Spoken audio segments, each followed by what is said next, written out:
Lo que estás mirando son pétalos de rosa ordinarios, pero si miras atentamente notarás algo que literalmente dejó a los científicos, biólogos y testigos sin palabras. No solo la cara de Jesucristo, sino también la imagen de la Virgen María y otras figuras religiosas que parecen emerger de la misma estructura de la flor. No hay pincel, no hay marcas de raspadura, no hay ácido. Una imagen fusionada directamente con la estructura celular de la planta. Y este no es el único espécimen, hay cientos de ellos.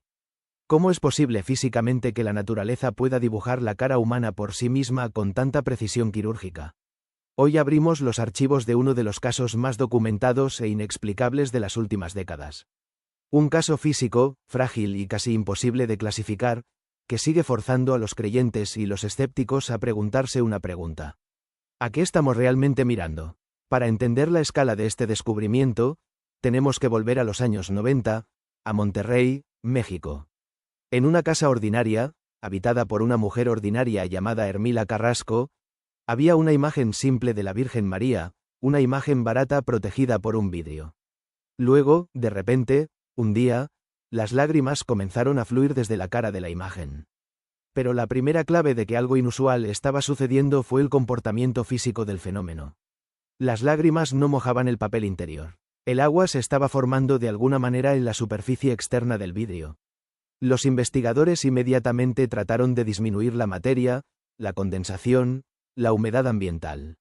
Y aún así, cuando el vidrio se secó con papel, las lágrimas se formaron de inmediato de nuevo ante los ojos de todos, desafiando las leyes de la termodinámica.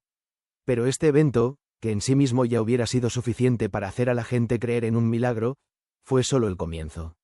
El verdadero misterio aún no había aparecido. Atraídos por la noticia, miles de visitantes curiosos empezaron a llegar a la casa. Muchos trajeron flores, especialmente rosas, y las colocaron debajo de la imagen. Y aquí es donde la situación se tornó increíble. Los propietarios de las flores, después de llevar las rosas deshidratadas a casa, notaron un detalle inquietante. Cuando los pétalos comenzaron a secarse, no se oscurecieron de manera rápida, como sucede en el proceso normal de necrosis de plantas. Las marcas de descomposición se reunieron, se organizaron y siguieron un patrón geométrico. Siluetas humanas empezaron a aparecer. Perfiles de cabezas rodeadas de tijeras. Figuras en la oración. Y, presten atención, esto no era pareidolia, la ilusión óptica que nos hace ver formas y nubes. Estas imágenes tenían características precisas. Ojos, narices, sombras de un pintor de retratista del Renacimiento, y no medían más de 2 centímetros. La historia se divulgó e, inevitablemente, llegaron los escépticos.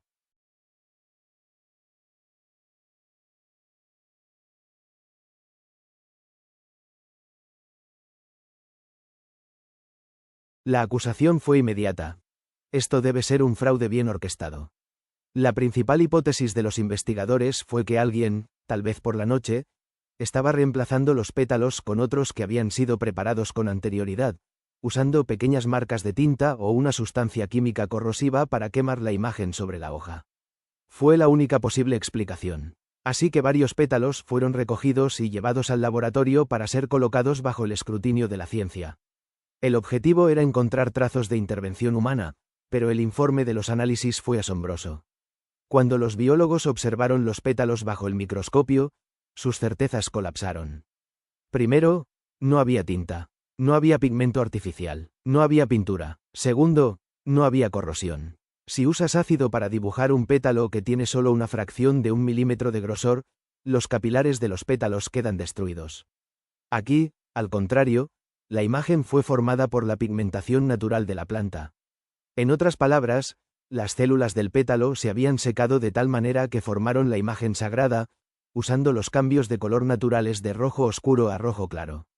Ninguna tecnología moderna, ni entonces ni hoy, puede reprogramar las células de un pétalo y organizarlas para formar la cara de Cristo. En la criminología, para exponer un truco, tienes que buscar el motivo. ¿Quién se beneficia? Si esto hubiera sido una ilusión orquestada por Hermila o por personas cercanas a ella, el propósito lógico sería el dinero.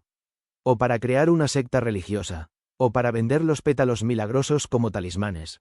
Y aún así, la investigación nunca encontró ningún beneficio. Los pétalos fueron abandonados. El acceso a la casa siempre fue libre.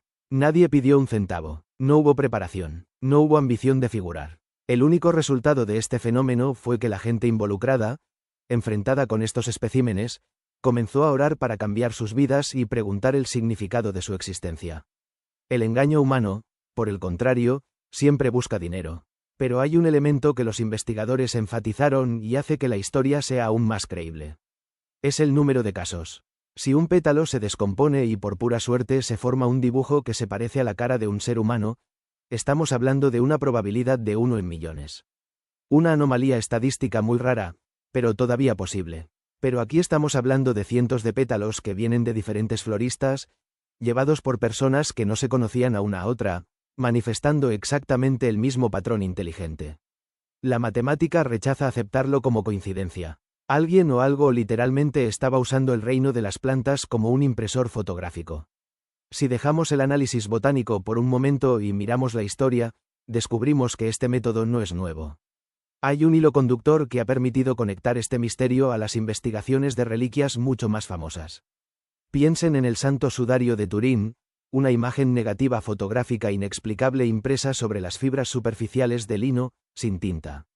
Piensen en el tilma de Guadalupe en México, una imagen perfecta que apareció de la nada sobre las fibras de una simple planta de agave, un material que se debería haber deshecho en pocas décadas y todavía permanece intacto después de 500 años. La dinámica es idéntica. Es como si quien creó estas obras quisiera dejar una señal. La señal de un creador que no necesita óleo de artistas o tecnologías avanzadas, pero usa la materia en sí, las fibras de las plantas, las flores más pobres para imprimir su mensaje. Hay una mente inteligente detrás del velo de este mundo material.